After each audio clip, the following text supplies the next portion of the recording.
Well, good morning, good afternoon, good evening, everybody. My name is Peter Marshall. I'm a technology evangelist at Imply. And once again, offer all you Druids across the world a very warm welcome to this, our third virtual Druid Summit. There are hundreds of people registered today for 6 incredible talks from the global Druid community. And I warmly welcome each and every one of you to this first session with Gian Merlino. We'll be live tweeting throughout, so be sure to join the conversation by following us on Twitter. Although all attendees will be on mute throughout the session, that doesn't mean you can't ask questions. Please use the Q&A section of the Zoom webinar panel, which I think is about there, and we will pick those up at the end of the presentation. Any that we don't have time to answer today, don't worry, we'll respond to those in a follow-up blog post. And links to Gian's full presentation and all the accompanying slides will be sent following the session. So I'd like to introduce our first speaker, Gian.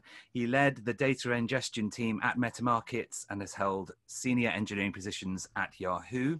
He is co-founder and chief technology officer of Imply. And being the chair of the Apache Druid committee, he remains a dedicated committer to the Apache Druid project. So without further ado, let's hear from the head of the Druids who'll be guiding us through this first presentation entitled Building Data Applications with Apache Druid. Gian, we're all super keen to hear what you have to say today. So over to you. All right, thanks, Peter. So let me share my screen. All right, we all good? Thumbs up? All good, all good. Great. Okay, so I'm gonna change my camera to camera 2. So I'm looking at the screen, I'm looking at you. Hey everybody, so today we're gonna be talking about building data apps with Apache Druid. And this is a topic that is near and dear to my heart because like all Druid related topics, but this one more than most. And this one more than most because actually the reason that Druid was created in the first place was to power a data application. And it to this day remains, I think, one of the most compelling reasons to use Druid and one of the most compelling reasons to choose Druid as part of your architecture. So what I'm talking about in this talk is what is a data application? What are the properties that you would want to have when you're powering a data application and when you're building a data application? And how do we think about the architecture and features of Apache Druid, the design of Apache Druid, and how does that relate to what a data application needs? And of course, afterwards, we've got time for questions. So please do go ahead and think of any questions you might have throughout the talk, and then we'll chat about them afterwards. Okay, so like Peter said, thanks for the intro. I'm Gian Merlino. I'm a committer, and I'm the PMC chair at Apache Druid. Also co-founder at Imply, where we are hiring to do Druid-related stuff. If you're interested, check out our careers page. And today, we're talking about building data apps. So first off, like I said earlier, Druid is something that was created and designed really to power data apps. And when I say data apps, what I mean is something that is visual, something designed for people to interact with data. And a data app might be an entire application. It might be a feature within a larger application. You might have a larger application that's not entirely about working with data, but you have some sort of data-powered features of that app. One of the data apps that exists for Druid out there is Imply Pivot. We make it at Imply. That's over there on the left. There's also other stuff in the market that works with Druid. So, like, I would say that some of these two things on the right, Tableau and Looker, those are business intelligence type applications. They're a kind of data application. They're a kind of data application, especially if you are using them as such, as opposed to using them as a way to make one person productive. And then Druid speaks SQL, and SQL is a good way to build your own data applications. So Druid's used pretty heavily in the wild. I would say most of the biggest use cases for Druid, where it's been the most successful, have been these data application type use cases. At the prior Virtual Druid Summit, Ben from Netflix talked about how they use Druid to build an app that lets people see what's happening inside user experience. Mopub is a company or it's a unit of Twitter that actually uses Imply Pivot as an application for exploring their data. And Airbnb famously was the team there created Superset, Apache Superset, which is another data application that its very first incarnation was something that was built to query Druid. And these applications are all cases where there's tons of people using them, lots of concurrency, hundreds of billions of rows ingested per day, trillions of rows retained, hundreds of servers, and really getting rapid, quick query latency, which is super important. It's super important to have low latency. I'll talk more about that in some of the later slides. The pattern that we're using here, the architectural pattern is an online database pattern. So this slide's a little bit dense, so I'll spend I'll spend a minute or so walking through what's going on in this slide. In here, so on the left-hand side, because as we all know, data moves from left to right, I guess. On the left-hand side, you have data sources. And then in the middle, you have a data lake that's going to be some sort of pure storage and some way of getting data into the lake. One thing in the data mover box, I put Kafka and Airflow. Those are actually very different things. Airflow really is a pure data mover. Kafka, if there's Kafka fans in the crowd, you folks would probably kill me for calling Kafka a data mover. It's not really a data mover. It's a streaming data system in and of itself. But in this kind of architecture where your data is eventually ending up in the lake, Kafka might be part of how it gets there. And then the way you're going to query that is you have these query engines that on blue are things that you can query. You can't query a lake directly. It's pure storage. You can just download files. A query engine might be something like Hive or Presto, MapReduce, Spark. These are going to be things that allow you to query data that's directly stored in a data lake. But they're not generally great things for building applications on top of for a variety of reasons. Generally, people that are building applications, an online application, are going to want to build that application on top of an online database. And these online databases, of which Druid is an example, store an optimized copy of data and are really intended to be used in these sort of, I guess, extremely online ways. There's other stuff that I would put in the same category here. So for other kinds of applications, so Druid is a really great choice for analytical applications. For applications that are a little bit less analytical and more about retrieving a lot of point values very quickly, you might want to use a key value store like HBase. But at any rate, there's a concept of an online database that's different from a query engine. One of the big differences is that storing of an optimized copy. So as an online database, how does Druid's architecture relate to thinking of it as an online database? Well, it's got a scale out and fault tolerant architecture, which today is table stakes for any kind of data system. Going on to some stuff that's not necessarily table stakes, no downtime for software updates. That's something that's really important. Your online database is not going to be very online if you have to take it down when you do a software update. And so Druid is designed to be able to do rolling updates throughout the system, run mixed versions for a period of time. We've even got folks doing canary deployments of running one server with a newer version and everything else with an older version for days at a time. And this is totally fine and part of how Druid's intended to be run. No downtime for data management as well. That's also super important. When I say data management, I mean things like altering a table, updating every row in a table, running a compaction on a table. We call it compaction. Some other databases call it vacuuming or optimizing or whatever, but some kind of operation that involves rewriting all the data. All this stuff that you might want to do doesn't require downtime. It happens in the background. You can keep querying the old version of the data as the new version is being computed. And these two things mean for all these common operations you want to do, software updates, configuration changes, data management, for all these common operations you want to do, there's no reason to take downtime. A heavily optimized storage format. That's part of getting the best performance possible, which is important for an online database. And an integrated storage format and query engine, also about getting the best performance possible. And so that brings us to data apps. What do they need? Well, I think that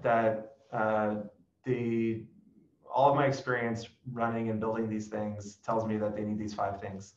The number one thing is you need interactive query speeds. This is the most important thing. And it's important because data applications are designed to be used. They're designed to be used by people that are not necessarily professional data people. And while a professional data person might be happy waiting around 10, 15 seconds or even minutes or longer for queries to run or reports to be generated, someone whose job is not to sit there and work with data all day is not willing to wait for that. As soon as things take more than a second or so, they're going to be less engaged with the tool. When things go even longer than that, when they take multiple seconds, even double-digit seconds, then they're just not going to use it at all, and they're just going to start emailing people that they think are going to be able to use the tool for them. So we want to avoid that, and I think what we've learned from the consumer app world is it's important that things be very responsive, and things being very responsive are going to help with engagement. And we want people to engage with data. We want people to engage with data, and these apps at interactive speeds is how it's possible. Always online. So that's a second thing. That's another thing people expect in this day and age. People don't expect to try to log into something maybe they're interested in checking something out on the weekend. They don't expect to see a page saying that the server is down for maintenance. They don't expect to see that page on Tuesday night. Teams are global.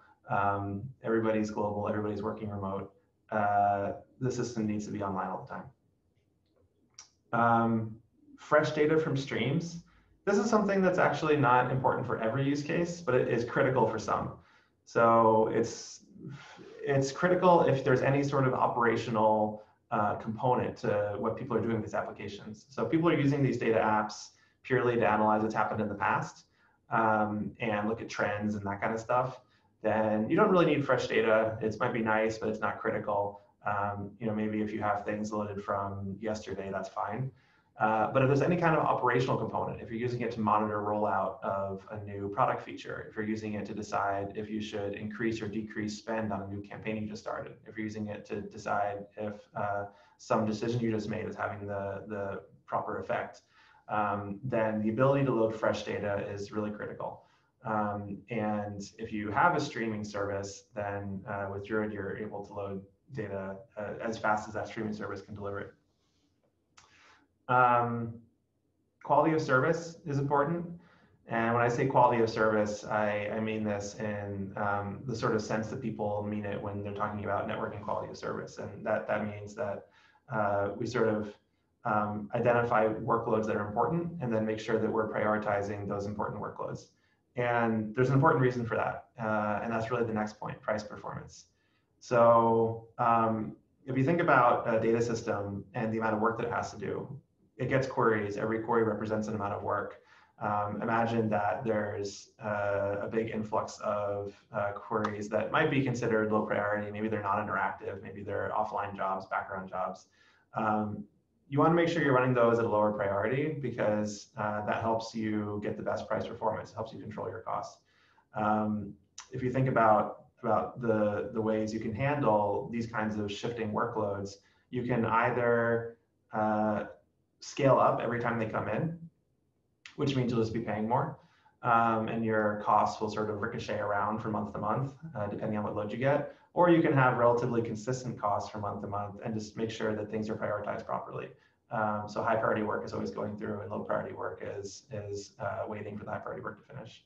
And that's how quality of service and price and performance relate to each other. So I want to dig a little bit more into each one of these. And talk about some of the design and architectural features to think about as you're thinking about these 5 points. So first off, interactive query speeds. This is a topic I'm not going to belabor too much because I actually spent most of my time at the last Druid Summit talking about this topic. So if you're interested in hearing more about it, check out that talk. I also talked about it in more detail at ApacheCon, I think 1 or 2 weeks ago. And that video is not online yet, but it should be online shortly. And so check that out as well. But suffice to say, the short version of that is that Druid uses a lot of best practice techniques in the database world to achieve high performance, compression, indexes, operating on compressed data, late materialization. It's really important to understand, at least at a high level, how this stuff works if you're going to get best performance, because it actually directly impacts how you might want to partition your data, how you might want to order your data, how you might want to model your data. So it helps to have a mental model of how the database works when you're thinking about how to store and lay out your data. This is a little bit more on that topic. Part of, I guess, a little bit more of a flavor of how things work. In Druid, we're a columnar store. So this is a one slice of a Druid table. This little picture here is 8 rows. And there's a time column with 8 rows in it. And every column you see has 8 rows in its data section. Again, check out some of these other talks if you're interested in details about how a query might be executed on top of this. But for now, the point I want to get across is just having this mental model in mind is really important. Okay, so putting the performance stuff aside, let's spend a little bit of time talking about some of these other properties. So, the first one I want to talk about is this always online property.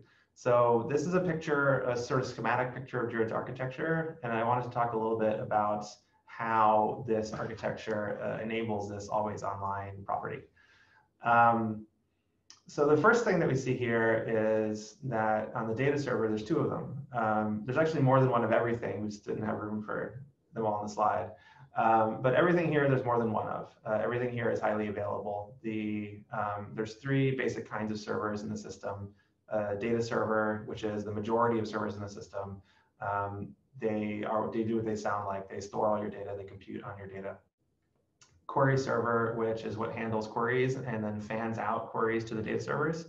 And then master servers, which they're more of a scale up than scale out. You're going to have 3 of them for high availability, but there's not really a strong reason to have more than 3 of them because it's just a high availability thing. It's adding more of them doesn't give you more capacity or anything. Each of these bits has a way that it enables fault tolerance. So for example, the query servers are designed to be stateless and put behind a load balancer, and you can run as many of them as you want. That's pretty straightforward, and it works the way that a traditional web server would work in terms of high availability, just spin up more of them. Data servers are a bit more complicated because they are stateful. They're not stateless like the query server is. But they're designed for fault tolerance in that they have this deep storage concept, and deep storage is basically a backup of all the data. And the deep storage is, as data is being ingested into Druid, it's being continuously written in deep storage. And the data servers are able to pull data from deep storage if they need to increase replication of it. So even if you lose all your data servers, you can actually create new data servers that are blank, and they will rehydrate themselves from deep storage. So that's an extreme case of fault tolerance. But in the less extreme case, where you lose a single server or a couple of servers, something like that, the remaining servers are going to be able to pull the data that those servers had from deep storage, even if all replicas have been lost from the data server cluster. This is a great property. It happens automatically. It happens in the background without you having to do anything, and it enables the fact that these tables are always going to be online. Finally, on the master server, they use a leader election protocol that's mediated by Apache Zookeeper. And that means that at any given point, one of them is going to be active and leading the cluster. If that one is lost, then a new leader will be elected. Finally, I want to talk about how rolling updates work, which I mentioned can be done without downtime. Pretty straightforward. You just update one server at a time. And the protocol is designed such that if you update all the data servers first, one by one, then all the query servers, then everything is cross-compatible. And so the older query servers will be able to talk to the newer data servers, and it's okay to have them mixed.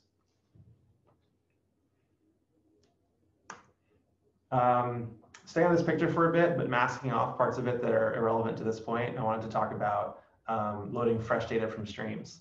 So the way that we load data in Druid is through these indexers that run on the data servers. And indexers are responsible for pulling data. Druid's got a pull-based model. They will pull data from either batch locations or stream locations. And when they're pulling data from a stream, like Apache Kafka or a cloud-based streaming system, what is going to happen is the broker will be able to query them and able to query that data that has been pulled from the stream and hasn't been written to deep storage yet. And that's generally going to represent about an hour's worth of data. And if that data is lost, that's okay. It hasn't been written to deep storage yet, but we can reread it from upstream. We can reread it from Kafka by rewinding, and we actually store the Kafka offsets together with the committed data, the committed metadata, so we're able to always restore anything that's lost like that. And because the query broker is able to query directly from the indexer things that have been read from a stream but haven't been written to deep storage yet, that's what enables the ability to see what's happening fresh. We don't just see the hour-old stuff that's been pushed out to the historical system. We see things as they're being loaded in the indexer. This also helps with efficiency because you see sort of schematically here, the historical has this highly optimized data format. The indexer actually doesn't. The indexer has a format that's designed more for being able to insert and update quickly as opposed to being able to read quickly. And so you sort of have this write optimized form on the indexer and the read optimized form on the historical existing simultaneously and automatically getting rolled over into each other. Next, I want to talk about quality of service. So quality of service is, sorry, 1 second. Yeah, I want to talk about quality of service. So I've got a picture here of a carpool lane. And I think a carpool lane is a good metaphor for how we think about quality of service in the Druid world. And I mentioned earlier that if you have a lot of load, you have a couple options. You can either scale to meet that load, or you can use prioritization. And the carpool lane system is how a highway prioritizes traffic. We've decided as a society that we want to prioritize folks that are carpooling. We want to encourage carpooling, and so we want to prioritize that traffic. And so we built a special lane for them. Similarly, as a Druid cluster operator, we can decide that we want to prioritize certain workloads and we want to build a special lane for them. A car, just like on a highway, if you're driving in a carpool, you can drive in any lane you want. You don't have to be in the carpool lane. You can be in one of the other lanes too. But you can be in the carpool lane. You have the option, and folks that are not carpooling have to stay in the other lanes. In Druid, we've got a laning concept that works pretty similarly. So you imagine having a fast lane and a slow lane. And if you are a high priority workload, you can use any lane. And if you are a low priority workload, you can only use the regular lanes. You can't use the special fast lanes. And that ensures that there's a certain amount of capacity that's reserved essentially for these higher priority workloads. And one thing that's important to note is that the capacity that we're reserving is related to how many queries can run concurrently, but not how much data can be processed concurrently. And that's an important point that this next slide will help illustrate. So going back to this picture, the way that the quality of service stuff works in Druid is if you think about the broker is able to handle a certain number of queries concurrently. Let's say it's 50. It depends on your configuration, but 50 is a relatively typical number to use. And what that means is that there's 50 queries that can be running at one time.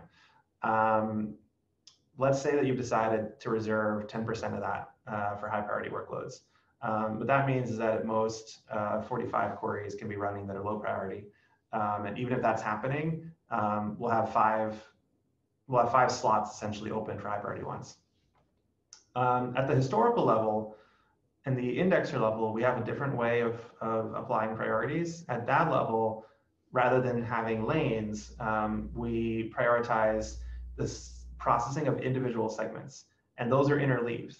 And this is actually a really important point because it means that a single low priority query actually can use the entire resources of the historical and indexers on the data server. It's not limited to 80% or 85% or whatever. It can use 100% of the resources on the data servers.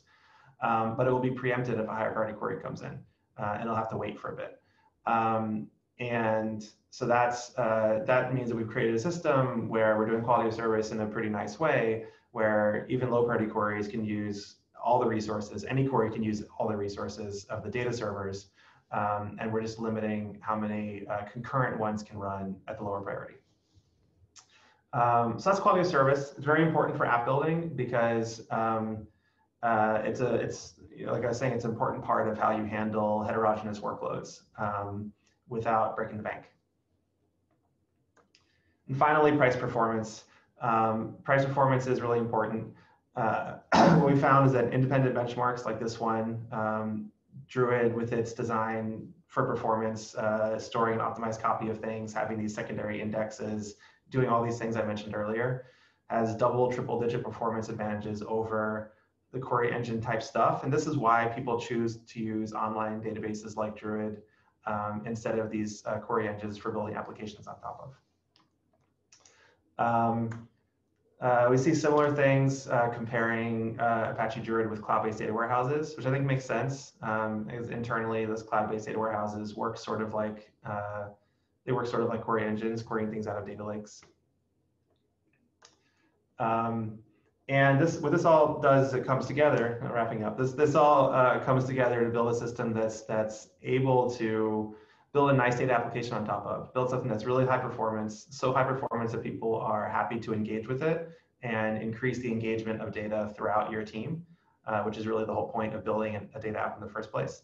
And to do that without breaking the bank by having these tools for quality of service, having really good price performance. So you don't necessarily have to, you can scale your way out of really any load issue you run into because it's a scalable system. But we also give you a lot of tools to not necessarily have to scale your way out of it and to make do with what you have and still get good results. I wanted to do one more plug before my talk ends. At Imply, we are starting work on a service version or a SaaS API that's powered by Druid. We're starting a beta of it soon. It's powered by Druid, hosted on Imply's infrastructure with a single tenant data plane to help protect your data. We're planning to do pay-as-you-go pricing. And help us help you. We're looking for folks that are interested in joining the beta for this. At first, this will be something where we're essentially just talking to you and seeing what you'd like to see and this kind of stuff. And then it'll eventually move on to actually trying it out as time goes on. And I encourage you to contact us afterwards if you're interested in participating in this and interested in using this to build one of these data apps that I was just talking about. Also stay in touch with the Druid project. You can follow Apache Druid on Twitter @Druid.io. Join the Apache Druid community. We got mailing lists, Slack. We're doing virtual meetups at druid.apache.org/community. Thank you. And do you have any questions? You do. Plenty of questions and good meaty ones as well. All right. Thank you very much, Gian. And also, also, I just wanted to just say hi to everybody from the community who's joined today because I've recognized a lot of names. So hi, everybody. Keep the questions coming. First question is regarding this always on feature of Druid. The question comes, wouldn't some of the data be offline when the historicals are being spinned up during an upgrade process? Or is there some mechanism behind them that makes sure that it's stable, like replication? Good question. It is replication that does that. So the idea is that you would always have at least 2 replicas of every segment, 2 data servers hosting every segment. You can do more than that, but it should be at least 2. And that is what enables both fault tolerance and the ability for one server to be taken down for an upgrade without affecting availability. Cool. Another question for you about potential data loss when servers are going down during this upgrade process, or I guess any other process. So would you run the risk of losing data if all the data servers went down at the same time? Good question. You would not lose data permanently because of the deep storage concept. Like I mentioned, you can actually lose every data server and then relaunch them fresh with nothing on them, and they will be able to rehydrate from deep storage. But you will suffer a period of unavailability if you've lost them all at the same time. And is there a chance that if data is currently being ingested, so the task is actually running and the ingestion is happening, what happens in that process to make sure there's no data loss? Good question. That is, like I kind of alluded to here very quickly, we've actually got a post on our blog that talks about it in more detail. But long story short, when we're reading from, so we use a pull-based mechanism for streaming. And when we're reading from an upstream source, whether the two main ones we support today are Apache Kafka and Kinesis, which is an Amazon service, both of those have a concept of position within a stream, a cursor within a stream that you can seek to. And so what we do is we save those positions, and in Kinesis they're called sequence numbers, in Kafka they're called offsets. We save those along with the segment metadata in Druid. So if we lose stuff that we have ingested and haven't published yet or haven't finalized yet, then we'll go back and rewind our cursor to the last committed offset or sequence number and resume from there. So as long as, long story short, as long as the data is still available upstream, then we are still going to be able to reread it. Cool. If we want to achieve the sub-second and very low query latency performance that we get from Druid, does all the data that's loaded have to be loaded into memory? Do we have to sort of prime the cache first? Or do we achieve that without having to do a priming of a cache somewhere? And if we don't have to prime a cache, is there a recommended ratio between the amount of storage that's needed on the historicals and the amount of memory you want in those historicals? Yeah, good so that was I didn't really explain that question very well, Gian. I'm sorry. No, it's okay. It's a good question. It makes sense. So I guess the question is, do I need to have data memory to get these benefits? You don't have to, but it certainly helps. It certainly helps. I would say that the more memory, the better. It doesn't need to be 100% in memory to answer your question. But if it's like 5% memory, i.e. the storage to memory ratio is like 20:1, you're not likely to get this kind of performance. So it helps, but doesn't need to be 100%. Like half is usually pretty good. I've seen people go down as low as like 5:1 and be okay. But I usually start with around 2:1 when I'm designing my own clusters. I think there was a speaker from one of the Virtual Druid summits recently where I think they'd even done 1:1, I think, but that was like an extreme use case. Yeah, if you want to get really, really cool, then you can do 1:1, and then it's essentially all memory. But I usually kind of start in the 2 to 3:1 range when I'm designing something, and then based on what I see in performance testing, we'll go adjust one way or the other. Right, cool. What cloud provider are we planning to use for the SaaS beta? We're going to start in AWS. That was an easy one. Do we need to carry out data cleansing before it comes into Druid? So for example, if there's something like escape characters in CSV files, do we have to do that before it reaches Druid typically? What? Sorry, can you repeat the question? Yeah, so my mind was drifting. When data is being ingested into Druid, are there features inside Druid that help us cleanse the data, or do we have to do something beforehand? Yeah, so we support some stuff inside Druid that helps you clean up data and reformat it and various things, because we try to do as much inside Druid as makes sense. So there's a couple of features that we support. One is we support a variety of input formats.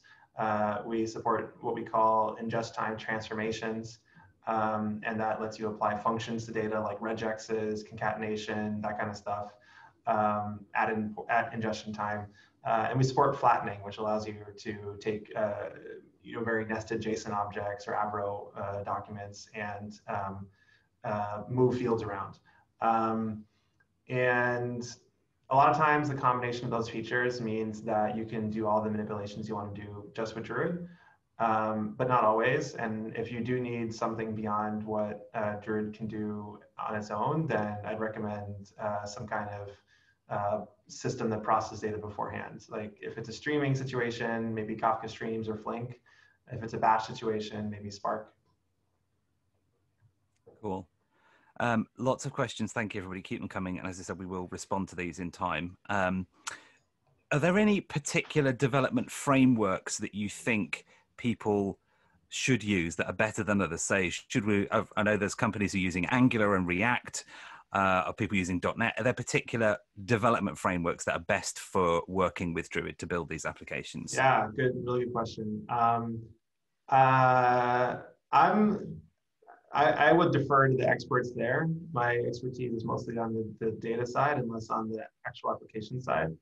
But all the folks on our app team at Imply that build that app Imply pivot that I mentioned, they all like React. Cool. And I think do we use D3 for the visualizations, if I remember correctly? We use a little bit of it, although a lot of them are actually hand-coded these days. Oh. But yeah, they like React, and the Druid web console is built with Blueprint, which they also, actually our team internally here that built Pivot also helped us build the Druid web console, the first version of it. Cool. A question about multiple levels of granularity within a single data source. Is that possible? Can you have daily segmentation, daily aggregation? I guess that means daily aggregation for, say, 3 months, and then you could have it rolled up to monthly going back a year. Yes, you can do that. And you would do that by doing, we call it reindexing. So that's essentially an indexing job where you load data from Druid and write it back to Druid. You can actually have the same input and output table. And so if you read from a table and write back to the same table at a different granularity, it'll achieve what you're asking. Cool. I'm just checking the time. We've got time for one more. So could you elaborate on the options available to evaluate metrics, whether that's standard metrics or sketch-based metrics, on the fly as data is being ingested? For example, if you've got a data source with a metric that's based on a quantile sketch to determine if the event that was just ingested was an outlier or not. Let's see. I'm not totally sure that I understand what you're asking. I feel like you're either asking if there's some way to apply like a fancy function to something on the way in, like some special logic, or you might also be asking if there is a way to sort of do a continuous query that might generate like an alert or something. So I'll answer both. If you were asking the first one, if you're asking, is there a way to do some fancy logic on the way in, then yes. I mentioned the transforming feature. That's actually available for streaming ingestion as well, and you can write UDFs for that. And so if you made a UDF that did whatever fancy stuff you wanted to do, you can also make a user-defined aggregation function. You can write your own aggregator, which people do. These can all be done as Druid extensions, and you can put your fancy logic in them. If you meant the second thing, if you meant sort of continuous queries yielding alerts, we don't have that as a feature built into Druid. Folks do build alerting systems based on Druid, and they're generally polling based. So they're actually gonna do a Druid query, once every 5 seconds or whatever. Cool. I think that's probably all we have time for, but thank you everybody for your questions. We will come back to you. Looking forward to getting that out in another blog post for you. As I mentioned earlier, a link to all the slides and the recording from Gian's session will be sent out very shortly. Thank you, Gian. Thank you very much for a really cool talk. And by the way, if anybody wants to talk afterwards, I'm on the ASF Slack in the Druid channel. You can get a link at druid.apache.org/community and love to talk to anybody afterwards. Cool. Thank you. Well, everybody, we'd love to hear your own stories about Druid as well. So please email us at community@imply.io to sign up for a 5-minute interview or to discuss opportunities for writing your own blog posts or having your own speaking slot, as well as to get the latest information about all the things that are going on around the world with Druid. And we are here to help get your name in lights on the project's Powered By page. So contact us about that as well. And keep an eye on the Imply blog, ASF Slack, and the Druid Google user group.